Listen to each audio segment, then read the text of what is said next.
Qui est caché derrière la chaîne Science Trash? Qui sont les personnages membres, fondateurs de la chaîne et comment la chaîne a réussi à évoluer? Dans cette vidéo, je vais essayer de vous révéler tous les secrets qui se cachent derrière cette chaîne qui est la chaîne Science Trash. Je vais vous parler de l'organisation, mais je vais vous parler aussi de quelques secrets de fabrication qui ont permis à la chaîne d'être ce qu'elle est aujourd'hui grâce à des membres et à des personnes qui l'ont fondée, qui ont réussi à faire ce qu'elle est aujourd'hui et grâce aujourd'hui à leur travail et à leurs efforts qu'elles fournissent. Je suis Guillaume Saez, le fondateur de la chaîne et je vais vous parler de tout ça dans cette vidéo. Partie 1, des monteurs de talent. Je vais vous parler des monteurs de talent qui composent la chaîne, qui sont nombreux, qui a eu plusieurs équipes qui se sont enchaînées au montage. Mais lorsque la chaîne a démarré, il faut comprendre qu'on a démarré de rien. En fait, le tout premier monteur et rédacteur de la chaîne, ça a été moi et Nox qui m'a aidé. Donc Nox qui est l'un des fondateurs de la chaîne Cinéma Trash et qui aujourd'hui la gère exclusivement. Mais au début, il m'a beaucoup aidé justement à prendre en main le montage sur Science Trash et aussi à regarder avec moi un peu la rédaction. Mais à la base, la chaîne, il y avait moi seul en termes de rédaction et de création de vidéos sur la chaîne. Quand la chaîne a évolué, on a dû s'entourer de plusieurs personnes.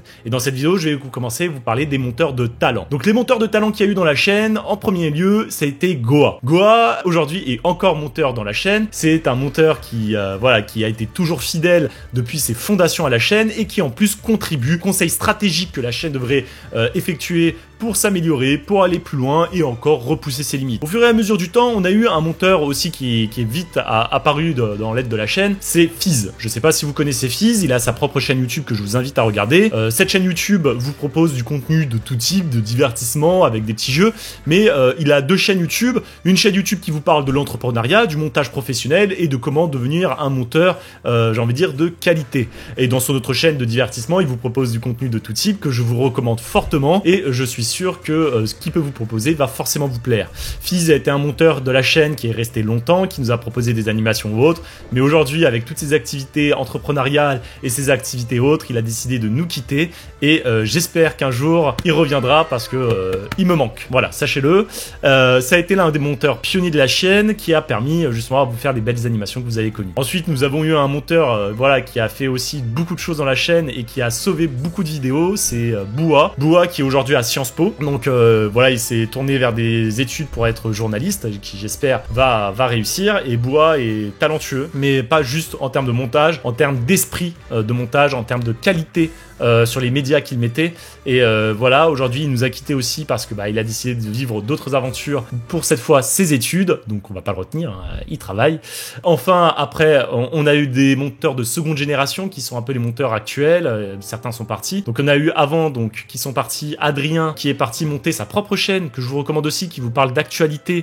C'est donc Adrien Bouisset qui est donc une chaîne YouTube qui vous propose des shorts rapides sur l'actualité, qui est vraiment très sympathique, je vous la recommande fortement. Allez le suivre, il est top, ce qu'il fait c'est super. Ça a été un monteur qui est resté longtemps, aujourd'hui il a beaucoup eu moins de temps pour monter avec nous. J'espère que en tout cas pour lui ça fonctionne bien. Et pareil, on a eu Poco Loco qui était un Belge et qui a fait que le hasard se retrouve dans la même ville que moi lorsque j'ai fait mon postdoc à l'université de Mons. Il s'est retrouvé à la même université que moi et aujourd'hui Poco Loco, je vous donne pas son vrai nom, son pseudo, mais monte plus trop, donc il a décidé d'arrêter le montage pour se concentrer sur ses études et il a décidé de nous quitter, mais on pense très fort à lui dans l'équipe. Enfin, on a eu donc bien sûr Ikutsen qui a fait un passage bref sur la chaîne Science Trash à un moment et qui continue de temps en temps à monter quelques parties de la chaîne, mais qui s'occupe exclusivement maintenant de la chaîne Sport Trash qu'il a montée. Et on a les monteurs actuels qui sont donc Erimiro par exemple et d'autres monteurs de l'équipe qui viennent d'apparaître et dont le dernier venu, le petit bébé de la chaîne, j'ai envie de dire, c'est Delta qui est un monteur qui vient d'arriver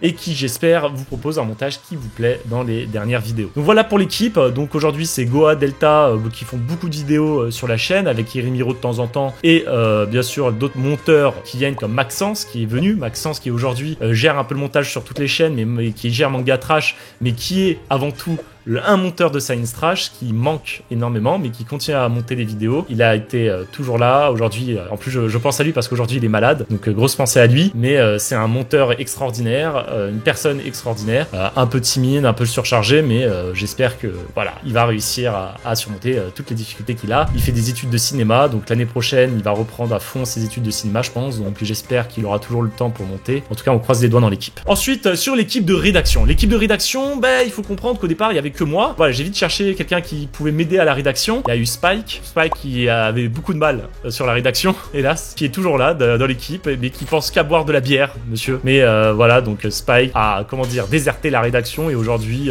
bon, il est toujours dans l'équipe pour divertir plus qu'autre chose. On est content de l'avoir et on rigole bien. On s'est fait des parties de Monster Hunter à pas d'heure avec lui. J'étais content de le voir quand je suis allé le voir donc à Nancy. C'était un moment extraordinaire. Ensuite, on s'est entouré de monteurs professionnels, vraiment, des scientifiques, avec donc Antoine, qui a rédigé pas mal de vidéos, et Julia, qui est spécialiste dans les vidéos biologie. Et je sais pas, en ce moment, elle a un peu déserté parce qu'elle a des problèmes de santé. Donc j'espère qu'elle va vite revenir d'aplomb, avec une bonne énergie. Elle manque énormément à l'équipe et voilà, j'espère que c'était la maman de la chaîne, il faut savoir, hein. Je l'appelle la maman de la chaîne parce qu'elle s'occupait bien de nous aussi quand on avait des difficultés sur un texte ou qu'on avait des doutes ou qu'on avait besoin d'aide. Elle était toujours là, elle mettait du cœur à ce qu'elle faisait. Vous savez, il y a des gens qui travaillent parce que ils sont souvent contraints ou qui travaillent parce qu'ils ont un objectif d'argent ou qui travaillent parce qu'ils ont un objectif d'ego. Elle travaillait parce qu'elle avait un objectif juste de faire ce qui lui plaisait. C'est une personne extraordinaire et elle était très très timide. Elle voulait jamais, elle voulait pas faire trop de choses, elle voulait pas être trop mise en avant, elle voulait être discrète et je trouvais ça dommage parce que c'est une personne extraordinaire qui mérite d'être connue. Mais voilà, je voulais vous parler d'elle parce que elle manque énormément à la chaîne. Dans la seconde génération de rédacteurs, aujourd'hui, on a Imi et José qui participent beaucoup à faire des rédactions en ce moment sur la chaîne et actuellement,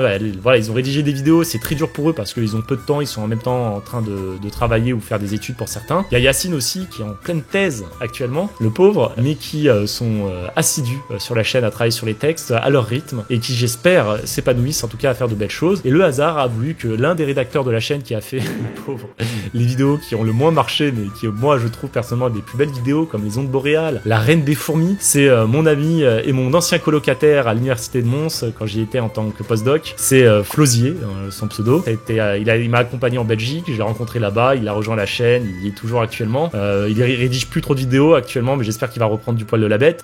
Et c'est lui qui a rédigé des belles vidéos comme la reine des fourmis ou les ondes, voilà, les aurores boréales. Ensuite, on a eu bien sûr un moment où on a eu trop de personnes, on n'avait pas assez aussi un rythme assez soutenu, donc on s'est entouré d'une personne qui est venue m'aider, un pilier, c'est CrossStyle, c'est la personne qui aujourd'hui fait beaucoup de rédaction sur la chaîne, qui rédige toutes les vidéos que vous voyez dernièrement et qui surtout subit un peu toutes mes caprices de rédaction parce que j'ai plein d'idées de rédaction, j'ai des choses que j'ai envie de faire et qui me permet en fait de réaliser mes rêves. Donc CrossStyle, il a le rôle, je pense, de génie. Je l'appelle le génie de la chaîne. Pourquoi ? Parce que il réalise mes vœux, mes rêves, et en plus il les embellit avec son génie, avec son esprit scientifique, sa rigueur, et c'est un plaisir extraordinaire d'avoir quelqu'un comme lui sur la chaîne. Parce que voilà, c'est lui aujourd'hui qui maintient une grosse partie de la chaîne. Alors Science Trash, ça a été tout ça, ça a été de grosses équipes, mais pas seulement.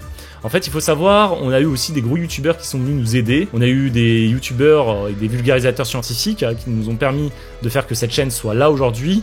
Comme par exemple Brusicor qui a relu pas mal de textes de chimie. Par exemple, peut-on plonger dans une piscine d'acide ? Ça, c'est une vidéo qui nous a été bien corrigée grâce à Brusicor, qui a relu, qui des fois voilà, s'agaçait à dire mais ouais, vous pouvez toujours faire ci, faire ça, et qui a toujours eu la patience en tout cas de relire nos textes avec passion. Science Click, avec qui je me suis pris la tête sur des formules physique aussi à pas d'heure des fois parce que moi je suis mathématicien donc j'ai besoin de vérifier la cohérence des formules et des choses que je mets des fois dans les vidéos et par exemple dans la vidéo peut-on dépasser la vitesse de la lumière ou encore la vidéo toutes les vidéos physiques en fait j'ai envie de dire sur le trou noir aussi voilà ces deux vidéos où les calculs physiques étaient assez lourds et il nous a permis de les vérifier, de relire le texte et de faire en sorte que ça soit propre. Alors Science en plus il fait des vidéos très carrées donc j'étais content qu'il puisse relire correctement les textes et ça a été un véritable plaisir en tout cas qu'il nous aide et qu'il nous permette de faire ce type de texte.